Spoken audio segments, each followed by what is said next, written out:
PowerBoat Television, North America's premier boating show.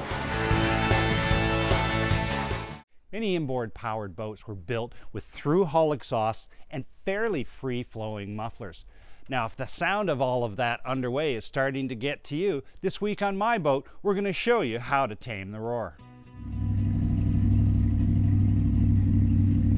First thing we're going to do with this project is set our base sound level. And we're taking the reading at 1 meter over and 1 meter back, approximately 45-degree angle. And what we're showing is a sound bouncing between 91 and 92 dBA. Now what we're going to do on this boat to silence these big 454s is put some additional muffler capability into it. And to do that, we're working with Graham Barkey of GGB Exhaust. Graham, what have you brought along for us? Well, Mike, today we've got an inline muffler that, 4 of them actually, that we're going to install on these engines.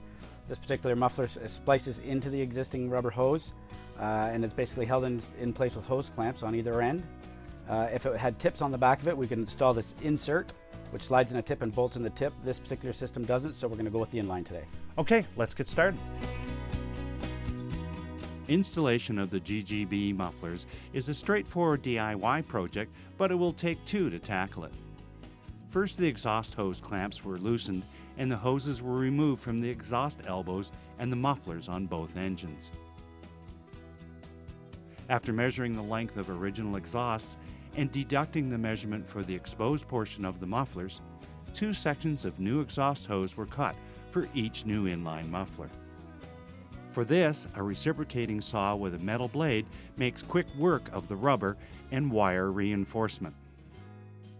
To ensure the exhaust hose seals tightly to the stainless steel mufflers, 2-inch insert depths are measured and marked on each of the mufflers. Next, dish soap is applied to the inside of the hoses, then the hoses are slid into position on each muffler and double clamped with new stainless hose clamps. With all 4 sets of mufflers and hoses assembled, it was back into the boat to install them on both of the Mercruiser 454s. This really is a task that takes 2 people, plus some soap for lube, and some muscle and finessing. With all the hoses in place, a power driver is a great tool to have to speed up securing the hose clamps.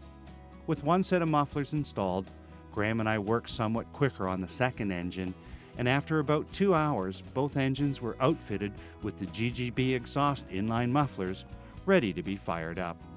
Once again, bringing the big blocks up to 1500 RPM, I took a reading of the sound level and recorded an 89 dBA, a significant drop at idle, since sound readings are not linear and a change of 3 dB is a multiplier of 1.4 times the level. Where this is really going to show its stuff, though, is underway. When you're on plane, this is going to be a much quieter Regal.